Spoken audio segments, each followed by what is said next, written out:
생각보다 좀 놀랬습니다.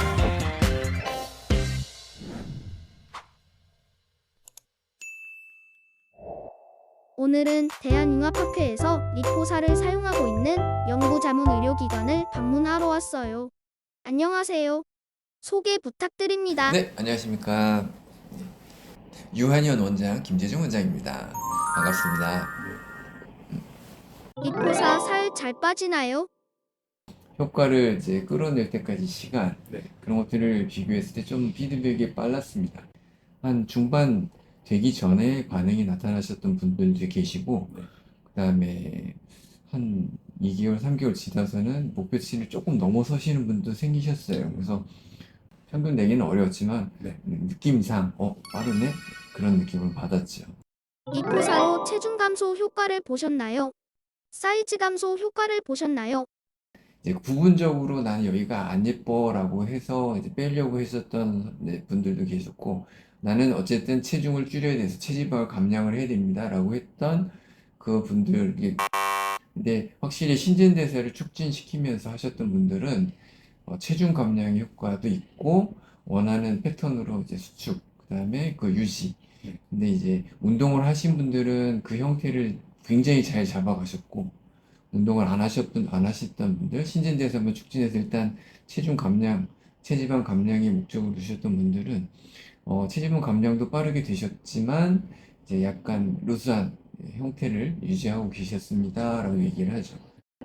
정확하진 않지만 통계가 반 이상은 효과를 보는 것 같습니다. 리포사로 효과를 못 본 경우도 있었나요? 아주 열심히 이제 주기도 일주일에 2번 또는 3번 정도 해가지고 열심히 이제 시작을 해왔는 그런 경우가 있었는데, 변동수가 굉장히 이렇게 뚝 떨어지다가 유지되는 경우가 오래 가는 겁니다.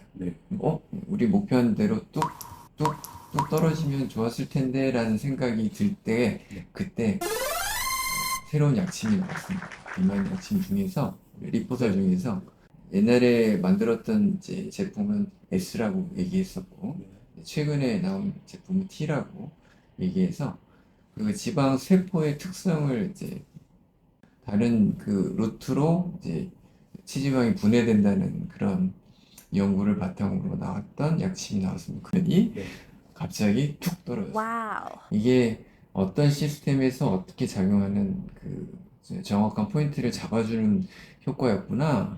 그냥 저기 다이어트 약물을 다 때리는 게 아니었구나라는 것을 이제 체험하게 됐습니다. 리포사 효과를 어느 정도 본다고 생각하시나요? 유의한 효과율이라고 하면은 한 70에서 80% 정도는 유의하다고 보고, 그다음에 목표량을 이제 충족시켰느냐라는 세부적인 목표 이제 충족도를 봤을 때는 조금 이제 섬세한 얘기죠. 한 반 이상은 넘어서시는 것 같습니다. 한약을 꼭 병행해야 하나요? 아님 리포사만 맞아도 되나요? 아주 환자분들이 요새는 자기 의사를 정확하게 표현하세요. 그리고 이제 프로그램 설명하고, 이제 비용 설명하고, 이제 목표 시간, 그다음 체중 설명하고, 이렇게 합시다라고 얘기하면은, 선생님, 저는 이제 사실은 이 다른 부분은 다 괜찮은데, 요 부분만 좀 집중해서 뺄 수 있을까요? 라고 얘기해요. 그러면은 저는 좋습니다. 그걸 해봅시다라고 바로 바꾸죠. 운동을 꼭 해야 하나요? 원래 운동을 하시는 분들이면은 어떤 운동을 하시냐, 어떤 루트로 힘이 걸리느냐 이렇게 보고 어느 쪽으로 빠지겠구나 하고 유도할 수 있거든요. 근데 이제 운동 잘 안 하시는 분들은 어쨌거나 흔들어주고 그다음에 털어내고 배출시키고 유도를 해야 되니까 하고, 그다음에 개인적으로는 림프 마사지 방법도 알려드리고 그렇게 하면서 자기가 스스로 만족하고 기입할 수 있도록 유도를 하죠.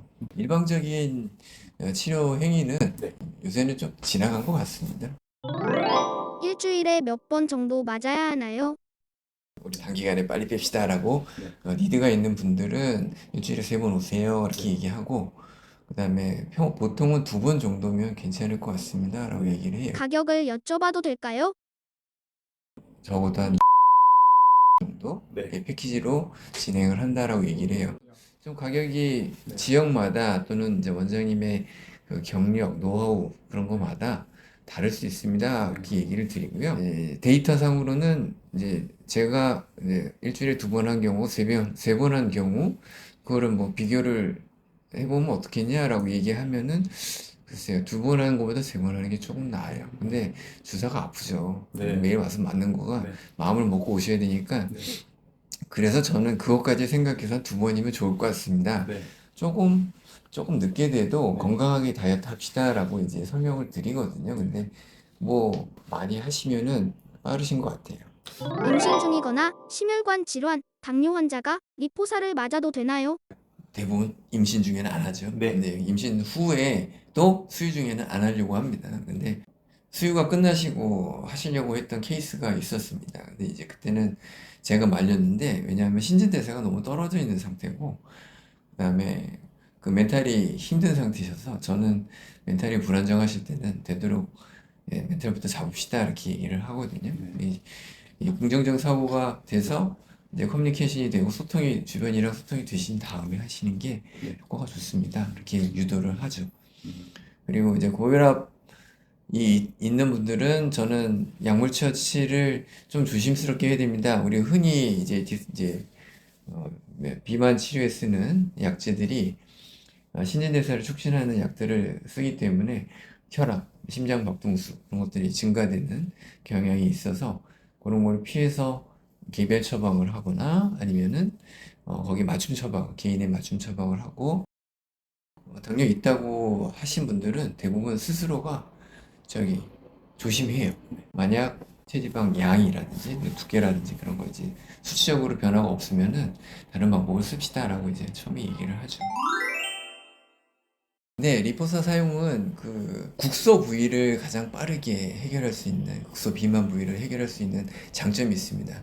근데 당연히 문제는 이제 이 신진대사라는 것이 이제 한의사 선생님의 관점에 의해서 평가가 되는 거고, 내가 좋다고 해서 좋은 게 아니라 다른 이제 부수적인 작용들, 알러지 요인이라든지 또는 심리적 요인들, 피로 요인들, 그다음에 그 생활 환경들의 요인들이 체킹이 되고선 리포사를 시술받는 게 당연할 거라고 생각합니다. 그래서 출혈이라든지 아니면 알러지라든지 아니면 다른 뭐 설사라든지 그런 것들이 생기지 않게끔 다방면으로 이용하셨으면 좋겠습니다. 파이팅입니다. 오늘 영상 시청해주셔서 감사합니다. 구독과 좋아요, 그리고 알림 설정 잊지 마시고 다음에 뵙겠습니다.